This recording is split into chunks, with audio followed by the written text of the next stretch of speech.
Hi what's up everyone, मैं हूं Rimta and welcome back to my YouTube channel. दोस्तों आज मैं एक्सप्लेन करूंगी सुपरनैचुरल सीजन 3 का एपिसोड 5 और 6। So without wasting any time let's get into the horror coaster ride of the series. शुरुआत होती है जब हम 3 आदमियों को देखते हैं जो थे जैक, एमेट और काइल। ये तीनों कंस्ट्रक्शन साइट पे थे जहाँ ये लोग कंस्ट्रक्शन मटेरियल के बारे में आर्ग्यू कर रहे होते हैं। तभी काइल को एक आवाज सुनाई देती है और जब वो देखने जाता है तो वहाँ कोई नहीं होता। जैक वहाँ से जाने लगता है, तभी कोई क्रीचर जैक पे अटैक कर देता है, लेकिन काइल छुप जाता है और वो क्रीचर जैक और एमेट दोनों को मार देता है। कुछ देर बाद काइल बाहर आता है और देखता है कि उस क्रीचर ने उसके दोस्तों को मार डाला है। तभी वो क्रीचर काइल पे अटैक कर देता है। इसके बाद सैम और डीन को दिखाया जाता है जब सैम डीन से कहता है कि उसके पास कोल्ट है और अब वो उस क्रॉस रोड डीमन को मार सकते हैं और डीन को उस डीमन डील से छुड़वा सकते हैं। पर डीन सैम को रोक देता है क्योंकि उससे सैम की जान खतरे में पड़ जाएगी। डीन सैम से उस साइको किलर के बारे में पूछता है, जिसपे सैम बताता है कि उस किलर ने बहुत लोगों को मारा है। डीन सैम से कहता है कि वो वेयरवुल्फ है तो उनके पास वक्त नहीं है। जिसके बाद सैम और डीन एजेंट्स बनके काइल के पास जाते हैं। जब वो काइल से उस इंसिडेंट के बारे में पूछते हैं तो काइल बताता है कि जब उस क्रीचर ने उसके दोस्तों को मारा था तो वो छुप गया था, पर उस क्रीचर ने काइल पे भी हमला कर दिया था। काइल बताता है कि वो एक इंसान था लेकिन वो वेयरवुल्फ नहीं था। काइल पूछता है कि डीन और सैम में से आर्टिस्ट कौन है, क्योंकि उसे बताया गया है कि एजेंट्स में से एक आर्टिस्ट है जो उस इंसान की ड्राइंग बनाएगा जिसने काइल पर हमला किया था। और डीन सैम को आर्टिस्ट बता देता है। काइल सैम से उसकी ड्राइंग दिखाने को कहता है और सैम उसे वो ड्राइंग दिखाता है जो एक स्टिक मैन जैसा लग रहा था और सैम वहाँ से चला जाता है। डीन सैम को उस ड्राइंग के लिए टीज करता है। इसके बाद एक लेडी को दिखाया जाता है जिसका नाम है जूली। वो अपने हस्बैंड केन के साथ जंगल में घूमने गई थी। तभी उन दोनों को एक बूढ़ी लेडी का घर मिला था और वो उसके घर जाते हैं। वो बूढ़ी लेडी केन को जूस और पाई देती है, जिसे खाने के बाद केन की तबीयत खराब हो जाती है और वो वहीं गिर जाता है। जूली को भी काफी तकलीफ होती है। उस लेडी ने केन और जूली को ड्रग्स दिए थे और वो लेडी एक नाइफ से केन को मार देती है और ये सब एक लड़की देख लेती है। सैम और डीन जूली से मिलने हॉस्पिटल जाते हैं। जब जूली से उन्हें उस लेडी के बारे में पता चलता है जिसने केन को मारा था और उस लड़की के बारे में भी, और वो उन्हें उस लड़की के बारे में भी बताती है जिसने केन को मरते देखा था। डीन और सैम उस बूढ़ी लेडी के घर जाते हैं और उनको वहाँ किसी स्पिरिट के होने का पता लगता है। सैम यहाँ बताता है कि ये एक फेरी टेल जैसा है क्योंकि जैक, एमेट और काइल को 3 पिग्स की तरह मारा गया, जूली और केन को हंसल और ग्रेटल की तरह, और जिन भी लोगों ने ये खून किए हैं उन्हें ये स्पिरिट कंट्रोल कर रही है। डीन को यकीन नहीं होता। डीन और सैम उस लड़की का पता लगाने जाते हैं जिसके बारे में जूली ने उन्हें बताया था, जिसने केन को मरते देखा था। तभी डीन को एक घर के बाहर पम्पकिन और माउस मिलते हैं, ठीक सिंड्रेला की स्टोरी की तरह। डीन और सैम उस घर के अंदर जाते हैं जहाँ उन्हें एक लड़की मिलती है जिसे चेन से बांधा गया था और डीन उस घर की तलाशी लेता है। डीन को वही लड़की दिखती है जिसके बारे में जूली ने उसे बताया था, पर वो गायब हो जाती है और वहाँ एक एप्पल छोड़ जाती है। डीन और सैम वहाँ से चले जाते हैं जब सैम इसे स्नो वाइट की कहानी से जोड़ देता है जिसे उसकी स्टेप मदर ने एप्पल में जहर देकर बेहोश कर दिया था। सैम और डीन का सोचना है कि उस लड़की के साथ भी ऐसा ही किया गया होगा। डीन और सैम उस लड़की को ढूंढने की कोशिश करते हैं लेकिन फिर भी वो उसे नहीं ढूंढ पाते। डीन और सैम डिटेक्टिव्स बनकर एक हॉस्पिटल में जाते हैं जहाँ वो नर्स से वहाँ के बच्चों के बारे में जब नर्स उन्हें डॉक्टर गैरिसन की बेटी केली के बारे में बताती है जो काफी वक्त से उस हॉस्पिटल में थी। डीन और सैम गैरिसन से मिलने जाते हैं जो एक लड़की को कहानी सुना रहे होते हैं जो बेहोश थी और वो उन्हीं की बेटी केली थी जो उस लड़की का ओल्ड वर्जन लग रही थी जिसे डीन ने देखा था। सैम और डीन डॉक्टर गैरिसन से उनकी बेटी के बारे में पूछते हैं। डॉक्टर गैरिसन डीन और सैम को बताते हैं कि उनकी बेटी वहाँ तब से है जब वो 8 साल की थी, क्योंकि उसने ब्लीच खा ली थी और उसे उसकी स्टेप मदर ने देखा था। जिसके बाद उसकी मॉम और गैरिसन उसे हॉस्पिटल ले आए थे। डीन पूछता है कि क्या वो उसकी स्टेप मदर थी, जिसपे गैरिसन कहता है कि हाँ। सैम और डीन को लगता है कि उस लड़की की स्टेप मदर ने ही उसे ब्लीच दी होगी और अब उस लड़की की स्पिरिट नाराज हो गई है और वो लोगों को स्टोरीज की तरह मार रही है जिससे उसे अटेंशन मिल सके। तभी वहाँ एक और केस आता है, एक ओल्ड लेडी का जिसे मारा गया था। डीन और सैम उसके बारे में हॉस्पिटल के एक आदमी से पूछते हैं। जब वो ये बताता है कि उसकी एक ग्रैंड डॉटर है, डीन उसकी ग्रैंड डॉटर का एड्रेस लेके उसे बचाने चला जाता है और सैम से कहता है कि वो डॉक्टर गैरिसन को सच्चाई बताए कि केली की स्टेप मदर ने ही उसे जहर दिया था। डॉक्टर गैरिसन को इस बात पे यकीन नहीं होता और वो केली के पास चले जाते हैं। सैम भी डॉक्टर गैरिसन के साथ चला जाता है। गैरिसन पुलिस बुलाने को कहते हैं और सैम कहता है कि डॉक्टर गैरिसन की बेटी अभी भी वहाँ है, एक स्पिरिट की तरह, और वो लोगों को मार रही है। वो चाहती है कि डॉक्टर गैरिसन उसे सुने।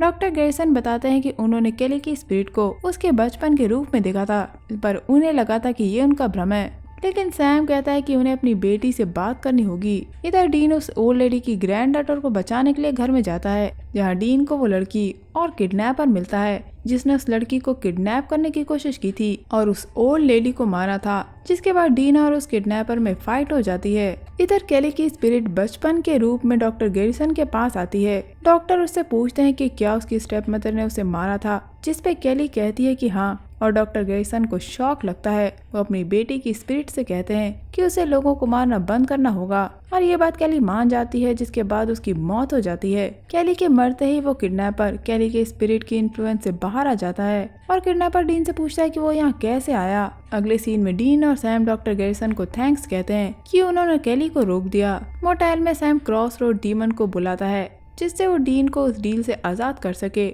और वहाँ एक लेडी डीमन आती है। सैम उसे डीन को उस डील से आजाद करने के लिए कहता है, नहीं तो सैम उसे मार देगा, जिसपे डीमन कहती है कि वो गन नकली है और डीन का कॉन्ट्रैक्ट वो नहीं कोई और ही हैंडल कर रहा है और वो डीन को छोड़ेगा नहीं। और बस ये एपिसोड यही एंड हो जाता है। अब हम एक लड़की को देखते हैं जिसका नाम है शीला, जिसे एक बोट दिखाई देती है जो थोड़ी ही देर बाद गायब हो जाती है। शीला अपने घर जाती है जहाँ उस पर कोई अटैक कर देता है और वो मर जाती है। डीन सैम से उस गन के बारे में पूछता है जिससे एक गोली गायब थी। डीन को यकीन था कि सैम ने क्रॉस रोड डीमन को बुलाया था और उस पर गोली चलाई थी। डीन नाराज था कि उसके मना करने के बावजूद भी सैम ने उसे बुलाया और इससे सैम की जान को खतरा हो सकता था, पर सैम कहता है कि उसे डीन को बचाना है, पर डीन का कॉन्ट्रैक्ट कोई और हैंडल कर रहा है। डीन और सैम इन्वेस्टिगेशन एजेंट बनकर शीला की ग्रैंड मदर से मिलते हैं। जब डीन और सैम उससे शीला के बारे में पूछते हैं, शीला की ग्रैंड मदर सैम को पसंद कर रही थी। शीला की दादी बताती हैं कि शीला ने एक बोट को देखा था और फिर वो बोट गायब हो गई थी, जिसके बाद डीन और सैम वहाँ से चले जाते हैं।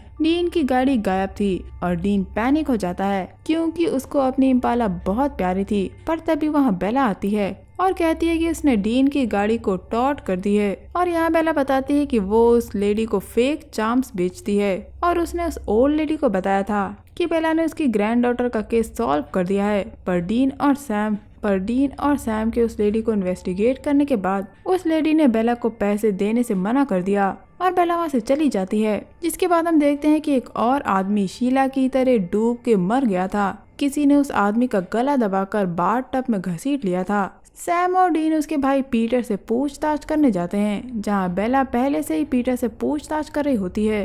पर डीन बेला को वहाँ से जाने के लिए कहता है और बेला वहाँ से चली जाती है। और पीटर अब इन्हें बताता है कि उसके भाई को एक बोट दिखी थी और फिर वो गायब हो गई थी। और पीटर बताता है कि वो और उसका भाई साथ थे जब उन्होंने वो बोट देखी थी। डीन देख लेता है कि बेला ने पुलिस को डीन और सैम पर नजर रखने के लिए कहा था और डीन और सैम वहाँ से चले जाते हैं। जिसके बाद सैम और डीन बेला से मिलने जाते हैं। सैम कहता है कि पीटर ने वो बोट देखी है, इसीलिए पीटर भी मर सकता है और उन्हें पीटर को बचाना होगा। लेकिन बेला कहती है कि वो पीटर को नहीं बचा सकते और कहती है कि वो उस बोट का पता लगा लेगी। पर सैम और डीन वहाँ से चले जाते हैं। सैम और डीन पीटर पे नजर रखने लगते हैं और ये पीटर देख लेता है। जिसके बाद वो सैम और डीन पर नाराज होता है क्योंकि सैम और डीन उससे एजेंट्स बन के मिले थे और वो एजेंट नहीं है। लेकिन सैम कहता है कि वो एजेंट्स हैं और वो पीटर की मदद करना चाहते हैं। पर पीटर अपनी गाड़ी में वहाँ से जाने लगता है, पर तभी अचानक पीटर की कोई गाड़ी रोक देता है। पीटर की गाड़ी में एक आदमी था जो पीटर को देखता है और पीटर के मुंह से पानी निकलने लगता है। पीटर को लगता है कि वो डूब रहा है और पीटर मर जाता है। ये देखकर सैम और डीन वहाँ पीटर की मदद के लिए आते हैं। डीन उस आदमी को देख लेता है और उस पर गोली चलाता है, पर आदमी गायब हो जाता है। डीन और सैम होटल में होते हैं जब बेला आती है और बताती है कि वो स्पिरिट एक सेलर की है जिसे गद्दारी के जुर्म में मार दिया गया था। और बेला डीन को एक पिक दिखाती है जिसमें वही आदमी था जिसे डीन ने पीटर की गाड़ी में देखा था।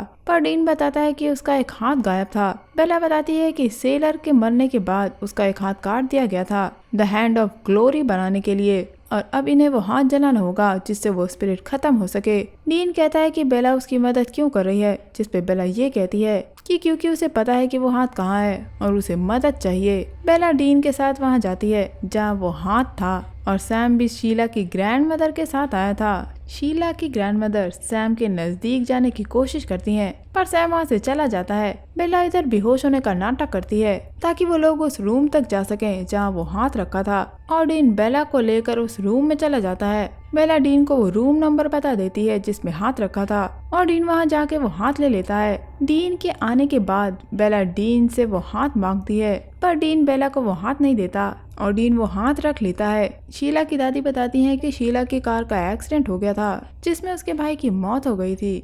तभी वहाँ डीन और बेला आ जाते हैं। बेला केस को ले जाती है, जिसके बाद डीन और सैम भी वहाँ से चले जाते हैं। सैम डीन से हाथ मांगता है, पर डीन को पता चलता है कि बेला ने डीन से वो हाथ चुरा लिया है। बेला ने वो हाथ बेच दिया था। अब बेला को भी वही बोट दिखती है जो थोड़ी देर बाद गायब हो जाती है और बेला डीन और सैम से मिलती है। बेला बताती है कि उसने वो हाथ एक क्लाइंट को बेचा था, इसीलिए उसने वो हाथ डीन से चुरा लिया था और इसीलिए उसने सैम और डीन की मदद की थी। पर बेला ने अब वो बोट देख ली है। सैम बताता है कि उन्हें पता चल गया है कि उस स्पिरिट का लोगों को मारने के पीछे क्या मकसद है। दोस्तों, दरअसल उस सेलर को उसके भाई ने ही मारा था और अब वो उन लोगों को मार रहा है जिन्होंने अपनी फैमिली के लोगों को मारा है। शीला के एक्सीडेंट की वजह से उसके भाई की मौत हो गई थी, इसीलिए उसने शीला को मार दिया। पीटर के भाई की मौत हुई क्योंकि पीटर और उसके भाई ने अपने डैड को मारा था। डीन बेला से पूछता है कि बेला ने किसको मारा है। बेला डीन और सैम से मदद मांगती है। सैम और डीन बेला को ग्रेवयार्ड ले जाते हैं जहाँ सैम उस सेलर स्पिरिट के भाई को बुलाने लगता है, पर तभी वहाँ उस सेलर की स्पिरिट आ जाती है और वो बेला को मारने की कोशिश करता है और बेला के मुंह से भी पानी निकलने लगता है। पर तभी वहाँ सेलर के भाई की स्पिरिट आ जाती है, जिसपे सेलर अपने भाई से कहता है कि उसके भाई ने उसे मार दिया था, जिसपे सेलर के भाई की स्पिरिट उससे माफी मांगती है और वो दोनों स्पिरिट एक दूसरे में मिलकर गायब हो जाती हैं और बेला की जान बच जाती है। बेला सैम और डीन को $10,000 देती है, जिसके बाद डीन सैम से माफी मांगता है कि डीन की डील की वजह से उसे प्रॉब्लम हो रही है, लेकिन सैम कहता है कि डीन को अपनी परवाह करनी चाहिए। और बस ये एपिसोड यहीं एंड हो जाता है। तो दोस्तों, ये था मेरा वीडियो एक्सप्लेनेशन सुपरनैचुरल सीजन 3 के एपिसोड 5 और 6 को लेके। उम्मीद करती हूँ आपको ये एक्सप्लेनेशन पसंद आया होगा। दोस्तों, अगर आपको ये एक्सप्लेनेशन पसंद आया है तो प्लीज मेरे चैनल को लाइक शेयर और सब्सक्राइब किए बिना मत जाइएगा, इससे मेरी बहुत मदद होती है। तो दोस्तों, मैं मिलूंगी आपसे अगली वीडियो में, तब तक के लिए अपना बहुत ख्याल रखिए। Stay safe, keep hunting, lots of love.